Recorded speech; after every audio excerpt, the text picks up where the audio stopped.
hold on tight. The champ is here. Mikey is raising the roof. He is loving it. Let's be real for a second. Let's be real. I'm excited to be real today. Mikey, we're now explain yourself. I don't hate Russell Wilson. Todd hates T.Y. Hilton. I know why he likes Nick Foles. Do you know why? Because he scored 55 points against them in the championship game last year. Running backs in Andy Reid's system is just fantasy gold mine. Sign me up there, man. Yeah, and he's passing for 1,000 too, because his offensive weapons are shit.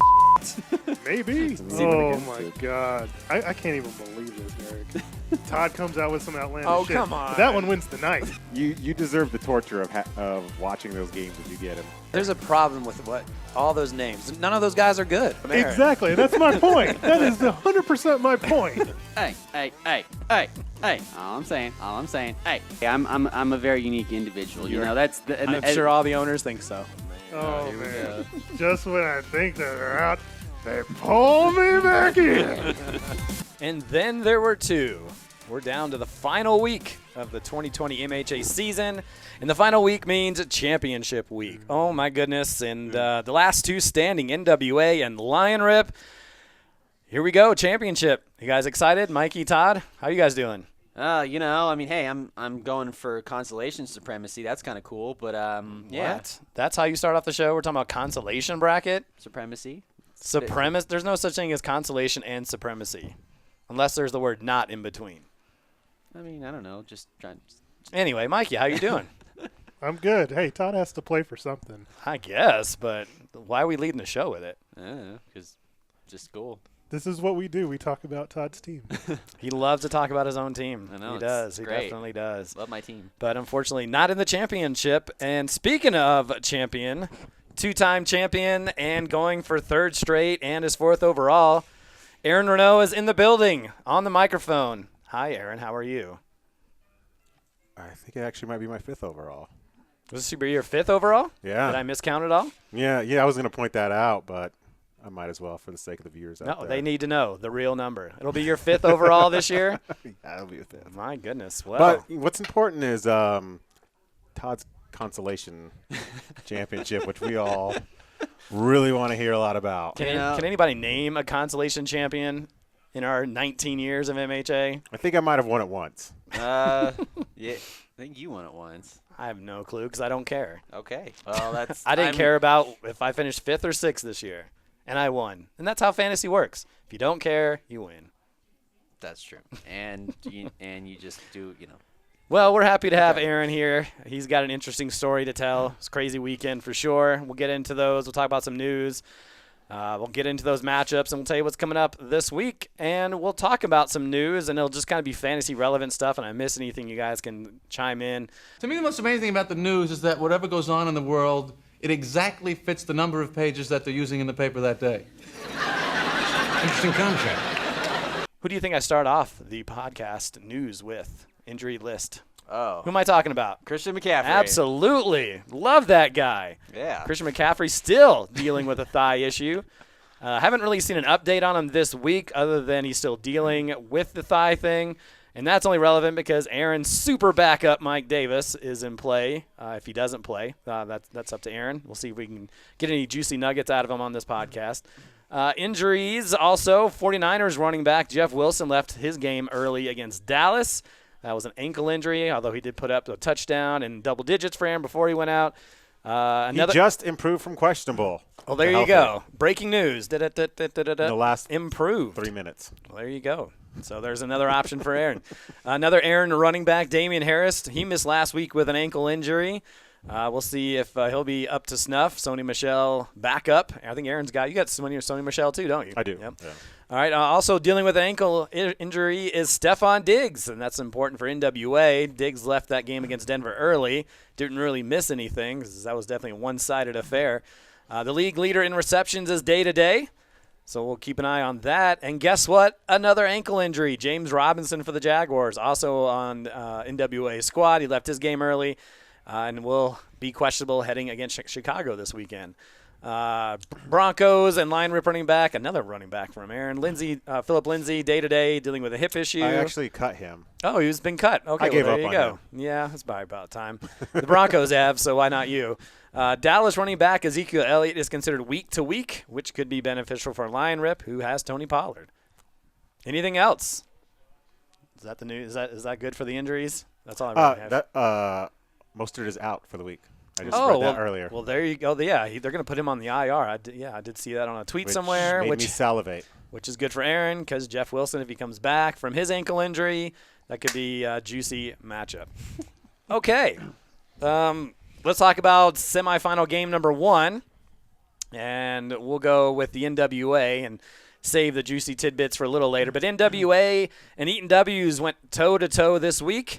And let's start with Thursday. It was the Las Vegas Raiders and the Los Angeles Chargers. NWA starting with Justin Herbert over Kyler Murray. I think that was the right move.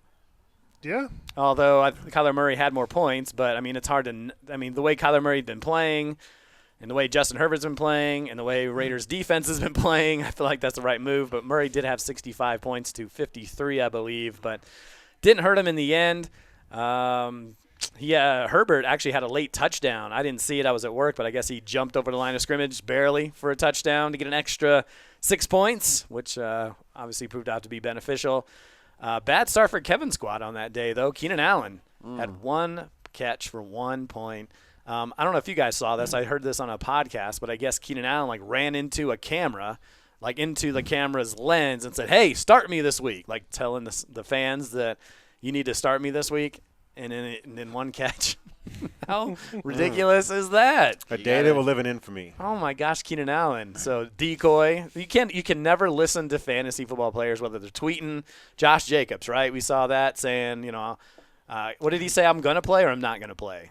He says I'm definitely going to play, or right. something like that. But I don't remember what it was, but yeah, I mean, you just can't listen to these guys. They don't know. But then they ask him the questions at the press conference after, I don't give a shit about anybody's fantasy right, team. And I think that needs to stop. Yeah. Unless it's the off season and a fantasy team's just interviewing a guy, that's one thing, but don't do it after a game. Another move that we thought maybe would really hurt NWA is he went with J.K. Dobbins as opposed to Josh Jacobs. And Mikey was saying why you didn't think that was a good idea. Well, I mean, I just thought, Josh Jacobs being his number 1 pick, and he's kind of been riding him and James Robinson all year, for him to make the switch when it mattered the most, I just kind of questioned that. And, I mean, Jacobs did have more points than Dobbins. He did. It didn't come into play, but, that's just my feeling on that. Sure, it's your first overall pick, and although Jacobs, I mean, he started off on fire. But, I mean, he's had some incredible days, and especially against that Chargers defense. It did not end up hurting him in the end. And so kind of continuing on, one of the questions that we had was, would Kevin start Phillip Rivers or Lamar Jackson? And I even got text from Kevin during the game talking about, I think I made a mistake because he didn't go with Lamar Jackson. And who could blame him? I mean, Lamar Jackson did have Jacksonville's defense, but Phillip Rivers has been putting up good weeks, and he had Houston's defense, so 2 very terrible defenses. And so 43 for Phillip Rivers, 51 from Lamar Jackson. Rivers had that late touchdown pass that secured the win for him, and at least for Indianapolis over Houston, but that ain't. I mean, it didn't make a 17-point difference. So I don't know if he gets. I mean, he'll tell you that he got the dough of the week. There's a lot of points left on his bench. Yeah, a ton. It's tough though. I mean, would you have started Antonio Brown over Keenan Allen?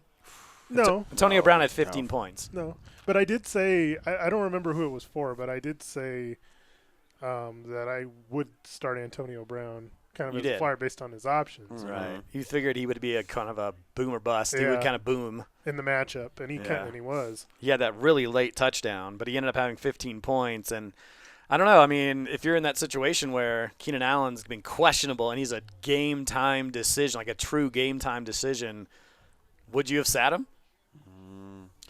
It's tough hindsight, but if I had heard news that he was going to play but not play his full amount of snaps, then yes. But I mean, I don't know what the exact situation was, so it's hard for me to contemplate that. I mean, Keenan Allen's been one of the best receivers all year, so Yeah. And if you're playing something like NWA, who puts up a ton of points, you got to put in a guy that can get you a ton of points. And it's not like Antonio Brown was putting up 15 every week where Keenan Allen was. So I probably would have taken a chance with Allen, knowing I just needed a big point total in that situation. I mean, Brown has had 3 games of 10+, but a lot of games of 2, 4, 7. So understandable. He was also – I mean, he told me he was like this close to putting in Antonio Brown. But he also thought about putting in Giovanni Bernard over Brandon Cooks. He said he was wrestling with that for most of the week. And Bernard, 21 points. Cooks, 8 points. But, yeah, he was saying if he would have put in both Bernard and Antonio Brown, he would have won this week, and he's right. But, I mean, hindsight's so easy to say, right? Yeah. I mean, give him a lot of credit. He picked up that Ahmed guy, 9:35 on Sunday morning, put him in, and he scored 21 points. But – just didn't get enough from that flex, and then Keenan Allen really hurt him too. Yeah, and even with that, Ahmed had a touchdown taken away from him right at the end of the game, too. Oh, yeah, that's so right. that hurt. Big swing. Big swing. And give credit to G. I mean, Diggs, again, just continuing. 11 receptions, 147 yards, 18 points. Mike Evans, 11 points. Jonathan Taylor, 18. Cam Akers, who had an incredible night a couple Thursdays ago, only 7, but he went out with an injury. And as we mentioned, I don't know if I mentioned this, but Cam Akers is going to be out. He's going to be on the IR, I believe, or at least miss week 16. So that's not good. But, I mean, he's got so many running backs. He's okay, right? He's fine. Yeah. Yeah, he's got nothing to worry about. He just has to see what Robinson's going to do, if he's going to be able to go, or you go with Josh Jacobs. I mean, I would personally go with Josh Jacobs. Well, we'll get there. Okay. We'll talk about the upcoming week here in just a moment. So 147 to 130 win over Eaton W's. Give credit to Kevin. Well, I think if I mentioned this before, I'm going to double check this, but he started 0-4 this year. And so for him to kind of stick around and keep making moves, and he made some trades this year, for him to come all the way back. So he actually started 0-2, and he started 2-4.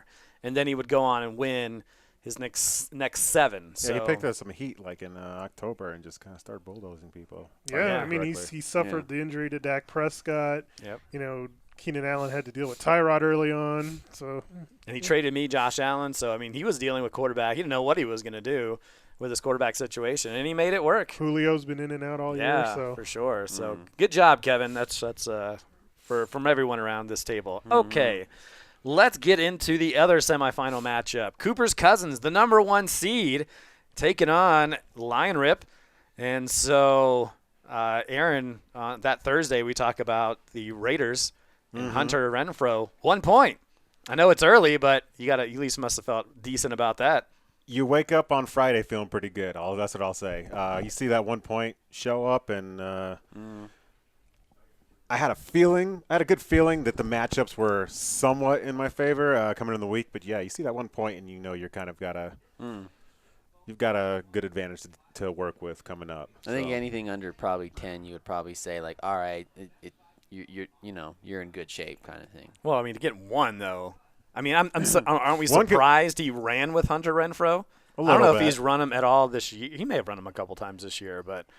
For someone, I was just looking over his stats to see what he was doing, because usually, I mean, Todd knows this better than anyone. He'll go for that recency bias, right? He'll go, who scored that touchdown? Well, but he had 4 the week before, 6 before that, 10, so he had a double figure against Atlanta, 3, 3, and 5. So it was that shot he took to the head on the comeback on the return, right? Because I think I looked on that Twitter and I just kept watching it over. Are you talking about this? What happened during the game? Yeah. Did he get hurt and? Yeah, he got rung on the head, and I just kept watching him and like, that's so beautiful.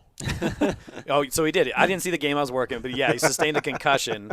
So I mean that plays a part of it. But still, I mean, just trying to look over his options. I mean, he was a flex position, so he could have ran with someone else. Now, obviously, hindsight's easy. No one thought Fournette was going to come in and put up 19 points. But I would have put in Kirk against Philly. Well, wait a minute. So the Fournette thing. So this is where that game being on Thursday with Renfrow helped Aaron, because, you know, there was no way Dylan was going to know that Ronald Jones was going to get COVID, and then that would open up the door for Fournette to kind of be the lead back in a good matchup, even though he didn't play Fournette in that good matchup over Naheem Hines, which I really didn't understand. But What do you mean? I mean, Hines has been incredible. He's You been- wouldn't have yeah. played Fournette over Hines. Hines has carried yeah, him. No You're- way, you're talking Mikey. about You are full you were of it. talking about a lead back that's going to get all the touches in a good matchup versus Hines, who he's had his good matches, but he's sharing the workload. And not only that, he was sharing the workload with Taylor, who's been red hot coming off his best game of the year. But they're playing Houston too. I get it, but the volume alone. I don't know, Mikey. I mean, he's only had 2 double digits, and one was way back in week 2 against Carolina, 26 points. Correct, but he never had the full workload like he had this week. That I don't know. I mean, that is a crazy thought though.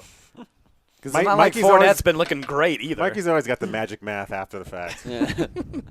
Yeah. But it was interesting. And then, the one thing that, we don't talk about on the show, but I hear it at other podcasts, is if you have a guy on Thursday, It's tough. don't leave that guy in its flex position. Like, so if Hunter Renfrow is a Right. wide receiver, put him at wide receiver. So in case something happens, So you have flexibility. you have more flexibility. And we don't talk about it on this show, but I've heard it on other podcasts. And Where you just don't. if something happened where if you're gonna play he him- could he could have put in Fournette if Right. that's the case, but with his other options, If you knew 100% he was going to put him in, Yeah. you put him in at wide receiver, then you have more flexibility. Well, yeah. and especially this year, besides injuries, COVID. I mean, that's Yeah. probably the one thing that you're more than anything of any year. You're like, all right, I really have to, keep my flex options really open because injuries and COVID. That's injuries are one thing, but COVID that's a different story. COVID, love it.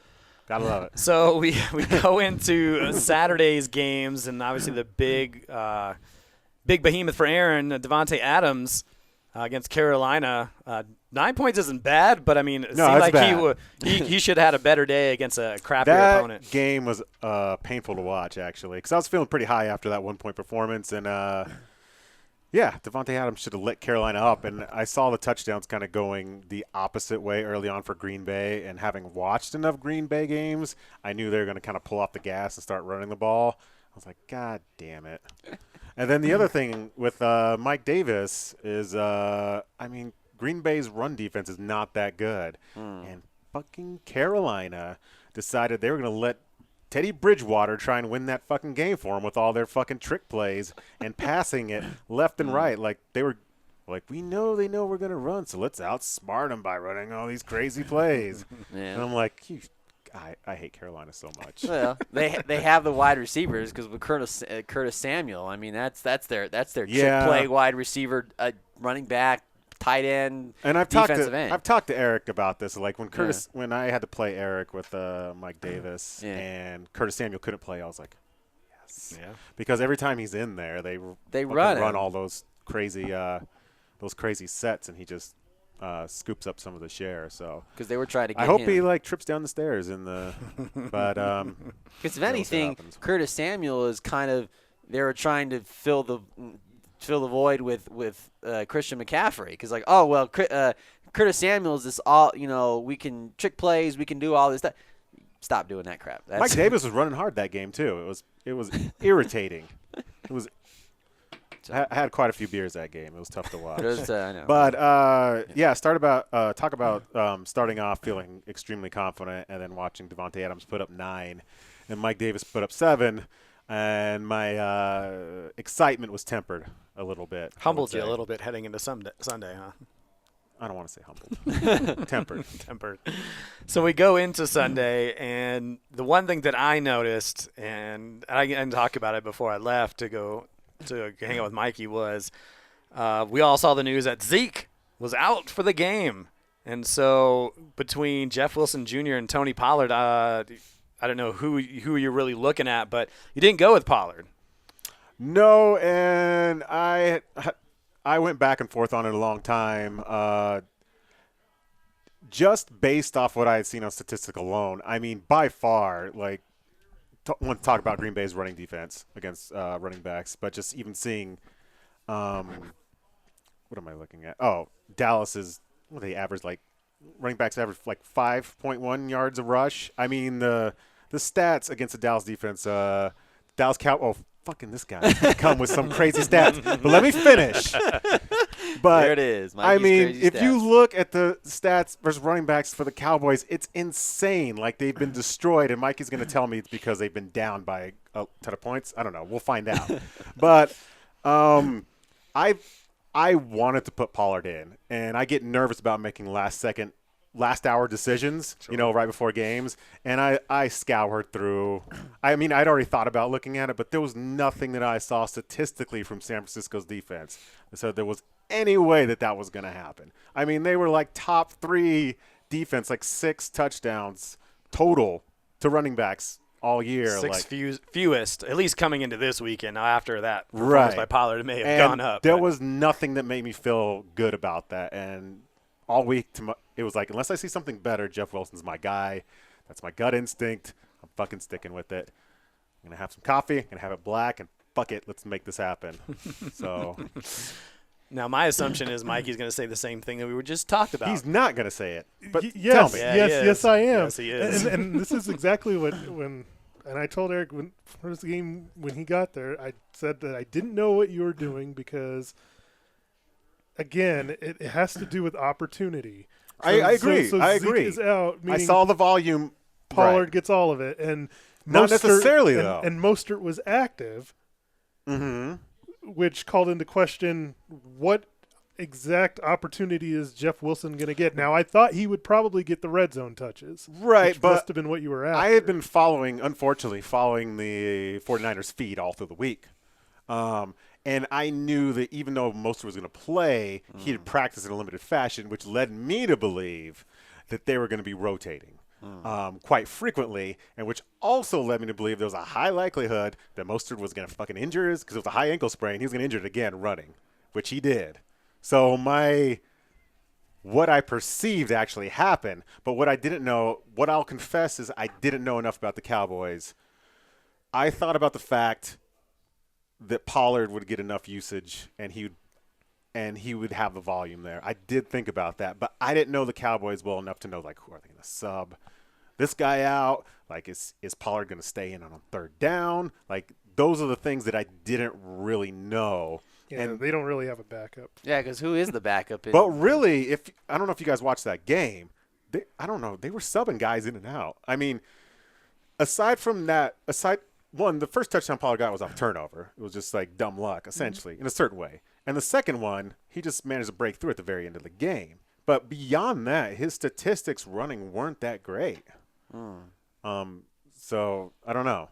He did get some catches. But, yeah, I think me not really knowing how they were going to use him and looking at the statistics from 49ers defense and just kind of gut reaction. And I get that I don't part know. because, I mean, Dallas has been awful against the run all year, no matter who they play. So I understand that part of it. If this game had gone a different way, I mean, trust me, I'd fucking be – I'm still actually a little bit pissed about it. It's like, the fucking Tony Pollard. Some of the other guys that got carries, Rico Dowdle from Dallas. Andy Dalton had a couple carries. Noah Brown, Blake Bell, and even Amari Cooper had 2 carries for -7. Yeah, they were so. subbing some guys out there. Midway through the game, I was like, so yeah, I mean, Rico? Mikey would have done better in that situation because due to his Zeke experience, he knows quite a bit more about how Dallas runs their offense than I do. But I hate going back and making last-second decisions. Like against Yeah. what It'll cost- my it cost me. instinct is. Yeah. It feels wrong to me. So I don't know. So Wilson with 12 points. He still got into the end zone. But Oh boy, that's bite my fingernails with that one. yeah, 27 points from Pollard. But Because they were using Tevin Coleman, and they got in the goal line. I was like, you motherfuckers. I saw some Jerick McKinnon in there sometimes, too. Yeah, and I was like, if you don't have Jeff Wilson in here, I think it was like the early fourth quarter or late third. I don't remember what it It was was. late. And I was like, if you don't have Jeff Wilson in here, and if you don't run it on first down, I'm going to fucking strangle you through that TV. Because 49ers are so predictable. Like, they run first down, play action second. Like, everybody knew it was coming. Yeah. Like, it's the same shit over and over again. It's like I could call the 49ers fucking offense. It's that easy. well, we've seen enough of it as Bronco fans. I know. So it's just like So we see. It I more than knew most. he had to get it on first down. I mean, there was a certain point where they had it on the goal line earlier in the game, and it was first down. They ran him. He didn't get it. But it's like I knew what was coming. And he's not going to get on second down because they're going to run play action. they did. And That's funny. Mikey mentioned that during the game. That's funny. Getting back to the matchup here, obviously the thing that's carried Dylan a lot this year has been Minnesota Vikings guys. Dalvin Cook, 25 points. Dude's a beast. He's fun to watch. Adam Thielen, just 8 points. He did have a touchdown, but only 2 receptions. And Kirk Cousins, on an okay day, 46 points. So heading into that afternoon game, Aaron, you can kind of tell us how you were feeling. You still had your man Russell Wilson, still had DK Metcalf, and I know you've been worried about Wilson of late. But how are you feeling kind of heading into those games, and just kind of take us through Russell Wilson and maybe not living up to your standards? Wilson's gotten progressively worse. Seattle's gotten progressively more conservative, and it's nothing. I don't think any of that came as a surprise, especially with them facing Washington. I knew that was a bad matchup, but there's a tendency for me to kind of stick with the horse that I rode in on in a certain way. I was at least hopeful for 2 touchdowns out of him. I didn't get that. I almost did. I think he missed on Metcalf at some point, like in the first half. But yeah, that game was a slog to watch. It was fucking painful. And right when Wilson started catching fire, like in the early fourth quarter, he threw a ridiculously bad interception. And I was like, God, I think he threw like 3 passes in a row to Metcalf. I was like, yes, keep pulling that jackpot machine. We're going now. And then he runs off and throws this terrible interception. So at the point where Russell Wilson had like 30 points or whatever, and DK Metcalf luckily somewhat saved his day in a certain way, because I think he'd only had like 3 up to a certain point in the fourth quarter. It wasn't great at that point. Yeah. But I mean, I think I was roughly encouraged by the fact, even though Dalvin Cook and Kirk Cousins and Thielen, they kind of got their share of the points. They started really slow. Yeah, Cousins picked up a lot of garbage at the fourth quarter. He had a lot invested in that Minnesota-Chicago game, and that game started really slow for him. So I was at least encouraged, as bad as my guys were doing, that game didn't start off hot. Because if had it started off hot and it would have continued, I would have probably gotten buried. I mentioned, Eric, while that was going on, what I thought was really big for you was the second quarter of that game. Chicago had like it must have been like a 10, 11-minute drive where they went all the way down, scored a touchdown. Then the very next time after that, Minnesota went 3 and out and gave them the ball back, and they just kind of had it the rest of the half. So it just kind of ate that clock. That's beautiful. That's why we love sports. Sure. Yeah. So, Allen Robinson with just 8. He talked about the Chicago kind of heading towards the end of the second round of games, the afternoon games, and Aaron got a little break that must have maybe awakened. So you get 31 points from Wilson, 7 from Metcalf, and then a late touchdown by your boy Hopkins. How did you? Let's not forget the late touchdown by Andrews, which really that was in the mix. Really put me back in the mix. I think him and Wilson scored almost back to back, and I think I was by myself. No, I was like, God damn, I guess I'm back. I'm back in it. But yeah, if you go back to the afternoon game, Hopkins played pretty well. But yeah, it was early fourth quarter, and Arizona went for it on fourth down. No, they didn't win for it. It was that fake punt, fake right? punt. And the punter completed, a 25-yard pass? Well, yeah, it was that pass where he lofted it almost straight up in the air, and it just kind of floated, and it ended up getting there. The guy caught it. And then a couple plays later, he just threw a sideline pass down to Hopkins, who just tiptoed and just kind of reached over. And, it was a very quiet celebration. I was like, but I knew I needed that one to just kind of give me the – So I don't remember all where he was specifically in terms of points, but he 2 on each side if I remember correctly, because you would have ended up having Cleveland's defense, and you also had who am I missing here? Well, I guess it would have been Hopkins and Cleveland. Yeah, it was Hopkins and Cleveland, Pittsburgh, and Evan Ingram. So there you go. And so we'll talk about Evan Ingram here. I just find it fascinating. Because I was looking over this, and I was like, why would he start Evan Ingram? A guy who, he made the Pro Bowl. I know we probably won't talk about that on this show. We'll talk about it afterwards. But a guy who had 500 total yards and I think maybe 1 touchdown is in the Pro Bowl. But anyway, a guy that has had 2 all season double-digit figures. Now, I think that's been – and I hate and I hate to be the bearer of bad news. I'm sure he knows, but that's just been his Achilles heel all year. Has been his tight end, right? He drafted Tyler Higbee in the 7th round and just disappeared, and then they ran the ball a lot. I could tell you, I had Cooper's Cup or not Cooper's Cup. I had Cooper Cup, and you know, Mikey could tell you having Robert Woods, but. 5, 6, 4. And he had a 25 where he had 3 touchdowns, but 5, 0, 2, 6. And so I get it. And so I looked a little closer. I was like, well, why would he start Evan Ingram? And he was playing Cleveland, who gave up the 2nd most points to tight ends. But who gives up the number 1 points to tight ends? New York Jets. And Tyler Higbee ended up getting 13 points. I cried a little tear of joy when I him. saw Tyler Higbee caught that touchdown, and it was like, he's not in. So I feel bad. That's got to suck so bad for – he's been great on every position. It would have helped him if he had Justin Jefferson instead of Hunter Renfrow, but just to see that end up being his undoing, at least a big part of it of his undoing was the Higbee – or Ingram over Higbee. I don't think we're celebrating Seabass enough here. Yes, he was a guy you picked up, and he's hit double figures pretty much every week. So let's get to the real story. We go into Monday night. It's the Bengals. Taking on Pittsburgh. Bengals have won 2 games all year. Pittsburgh, leading their division, 10 or 11 wins. How many points did you need, Aaron? How many? Well, you were up. You were up by 14, 14, which I thought was decent and enough. Against a third-string quarterback. And Ryan Finley. They ended up getting 3 total. But who likes Pittsburgh, really? No one at this table. Yeah. You had to be at least But a little come bit on. nervous. Ask Eric. Oh, man. Yeah, I talked to him Aaron early was. in the morning. Yeah. I was – did I sound nervous? I said I wasn't. I think you were concerned because, it's in that situation, you look at it from the outside as a football standpoint, right? It's in Cincinnati, but what does home field mean these days with no fans? Right. But, it's going to be cold. We figured it was going to be a little low scoring. But Ryan Finley, you were talking about how skinny is this guy? Who is this guy? Who is this quarterback for the Bengals? He doesn't No, I look was like terrified. doesn't even look like a quarterback. He's going to get destroyed. And so you figured a pick 6 would come out of somewhere, or Right. a fumble pickup somewhere. Sacks. Touchdowns by defenses are hard. It's really hard to predict. I did not want him to throw the ball at all.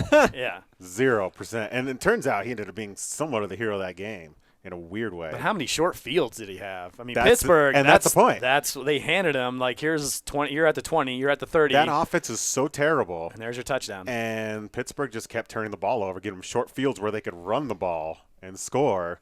And when I started seeing that, I was like, yes. I didn't want to say it. Sure. But You were like, yes. But again, too, but obviously we're only taking a pick 6 though to really. yeah. No, I was watching it upstairs with Anna. Every time it was 3rd down and long, I was like, no, run the ball. You're not gonna just keep losing because you're messing up your draft pick. It was I was sweating through it because it's such a terrible offense. They needed those turnovers in order to score, and Pittsburgh just gave it to them. Yeah. I So, think that offense. Thanks, Big Ben, for being a loser and helping me win. Juju had a fumble too, and they were stank, and they're actually struggling down the stretch. And 27-17, no one would have thought that Cincinnati would have beaten Pittsburgh at all, based on the situation. On paper, it looks so one-sided, but that's the NFL, right? I love those boys. I'm gonna cook up a nice batch of Cincinnati chili and thank them. But yeah, Devontae Hopkins saved my season easily. DeAndre Hopkins. DeAndre. Don't want to call him Devontae. Because DeAndre you have Devontae Adams, DeAndre Hopkins. You just put them together for a mega I've had a lot of scotch today. wide receiver. Apologies. So All your wide receivers start with a D, okay? Yeah. That's true. DeAndre Hopkins saved my season for sure. there you go. That guy. That was your first round pick, right? 2nd round. That but was, the it's on the back-to-back cusp, somewhat. right? Okay. But yeah, so 122 to 111 is the final. Number 1 seed goes down. Cooper's Cousins, or Dylan, was texting me a little bit. He was obviously frustrated by what was going on because who would have thought? Who would have thought, right?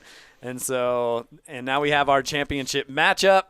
It's going to be Aaron Lion Rip taking on GNWA. And how are you feeling going into that? It's early. It's only Tuesday. It's early. And so we're still waiting on injuries and all that other stuff. Right. No Thursday night game, but I guess there's a Friday night game. Great. I fucking hate Thursday games. I'm letting myself bask in the glow of this last one that I managed to get away with, which I told you guys. Yeah, absolutely. I'll attribute some of it to luck, and I feel like I did get away with one, but fuck it. We have another week in front of me. I'm going to go forward thinking that. Yeah, I'm looking forward to digging into it, and I've kind of chosen my lot in life, which is just to stream running backs. And honestly, I have some considerations with quarterback this week as well. Yes, and true. That was going to be one of my last questions to ask you was Baker Mayfield or Russell Wilson. It's going to be a tough week to make. It's going to be the toughest. I don't like having to choose which players I'm going to start. I like having a set lineup every week that I just kind of run with, and I haven't really been able to do that this year. So it's going to be a. I don't think any of us have been able to do it's that. It's going to be a tough week. It's going to be some really brutal decisions, but I'm glad I have some options.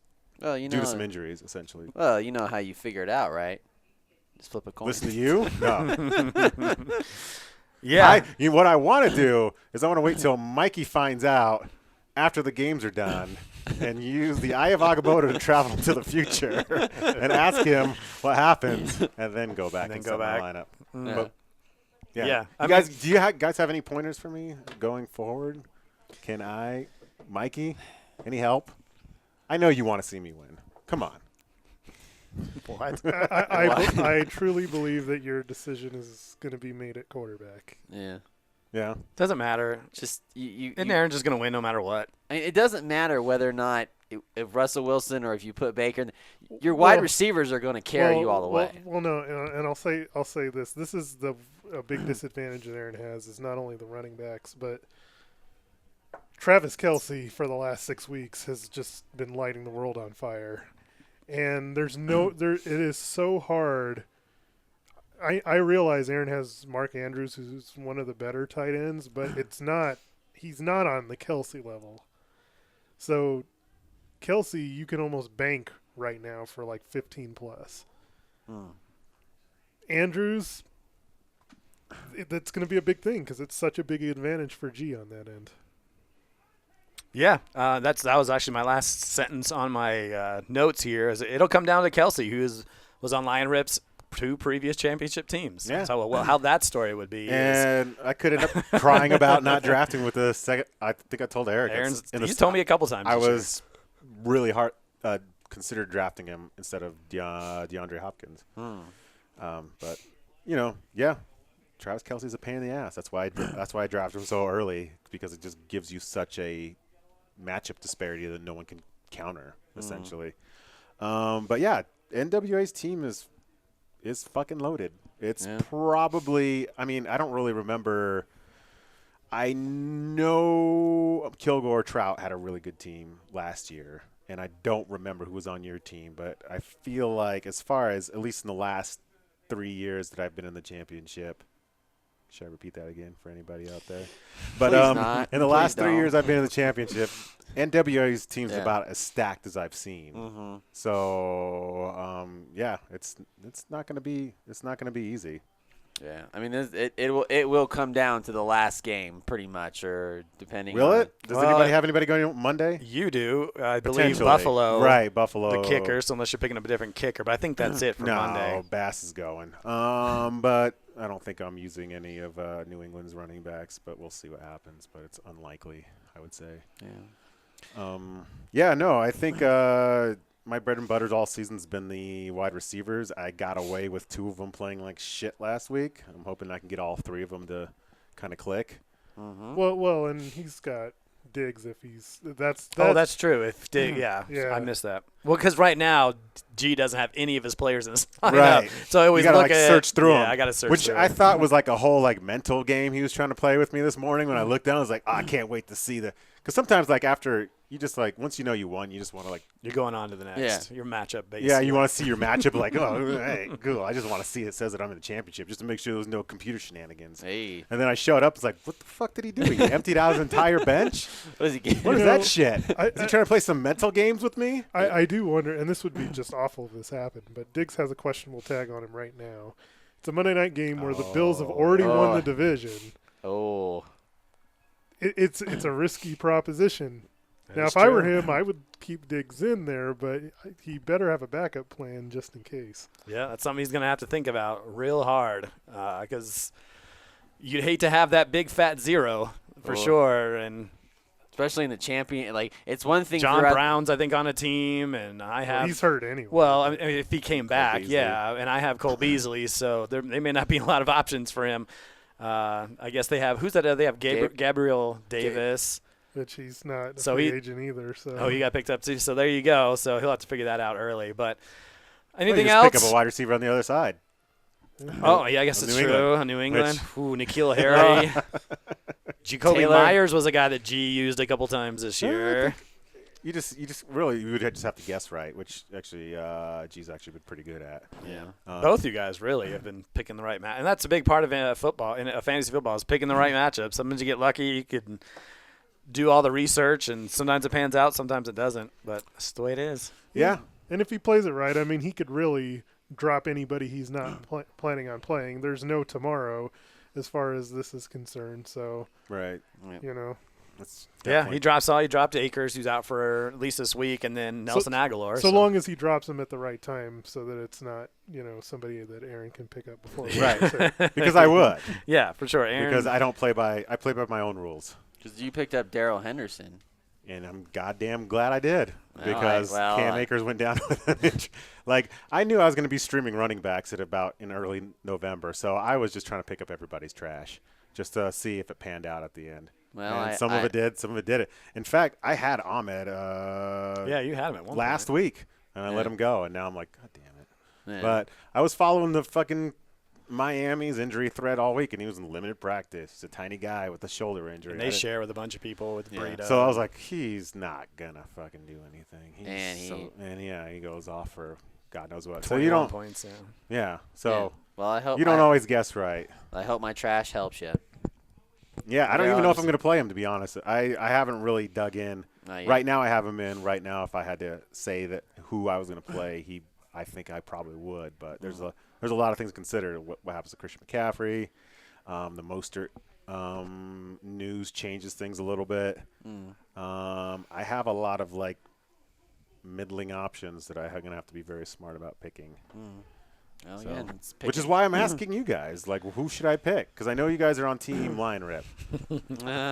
Absolutely. Yeah, I mean, sure. 100%. This is what the government's supposed to do. You outsource your knowledge to the brains out there, and I come back, I'm the decider, and I make the decision based off the good information you guys give me. So let's hear it. I want more than $600 for Yeah, for what the government's my giving COVID me. relief. Please Yeah. make that I change. feel like I might have heard more information if I didn't show up to this podcast today. Right.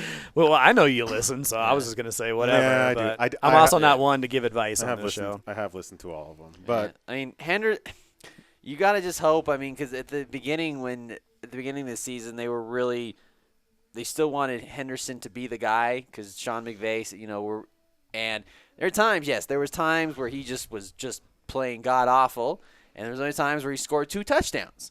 So I don't think you have to worry about Malcolm Brown. I mean, I've had him before. He's like a third down. Yeah, guy. so he's a third. So I think with Henderson, the biggest thing is they just have to keep feeding him the ball. They just have to consistently. There was a game a couple weeks back where it was a Sunday night game where there was one drive where they just kept handing him the ball, and he ended up scoring it. They just kept force feeding him the ball, and it worked. Even though there was at times where he would get for loss or whatever the case may be, or hit a wall. They just got to keep feeding him the ball. So that's what my advice would be with Henderson. If he's gonna be the guy and they just keep feeding him the ball, you'll get production out of him, regardless if he gets a touchdown. Because there's times where he didn't get a touchdown, but he got enough carries where he got like maybe 15 points. You can and that was I'm without looking for touchdowns. But I think you'll get him. That's what's so nice about this matchup is there's going to be a lot of highs and lows during this championship. It's the 2 highest scoring teams in our league this year, so points are going to be put up on the board. Just have to make sure it's highs and lows all day Sunday. That's what's going to be. Yeah, I think the only thing that concerns me about Seattle is their defense is so bad that there's multiple ways to attack them. That I don't trust the Rams to say we're going to attack them with a running game. We can beat them with the pass, so I think that would be my concern there. because you have Jamal Adams in the secondary, so that might hurt the passing game just a smidge. But I think Arizona's defense has been pretty hot with Wilson as far as Wilson's concerned, so I'll have to consider that. And then I don't know much about Philadelphia except the fact that they're terrible. I think I was looking at them earlier today, and they're kind of middle of the road.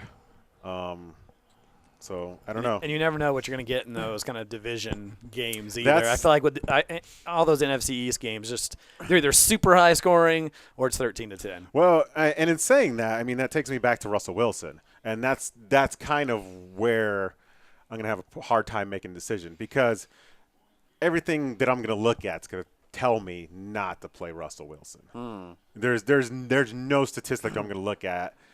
Past performance, Rams defense, it's going to say play Russell Wilson. But division games are different.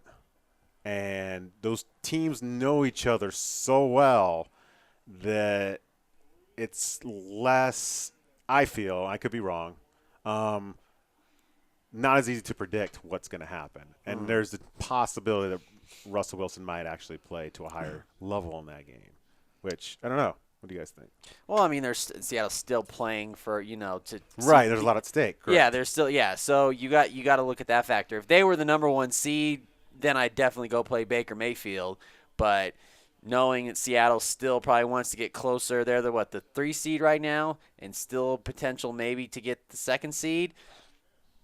Then that might be some extra motivation for Russell Wilson. But any other scenario, if they were the number 1 seed, then I would say go play Baker Mayfield because the Browns, they have still opportunity even to win the AFC North, because the Steelers pretty much, are saying, well, we don't know how to play football. So it just depends. I think at the end of the day, Aaron, Russell Wilson got you to this point. I mean, I know we talk about your wide receivers, but Russell Wilson's still that consistent.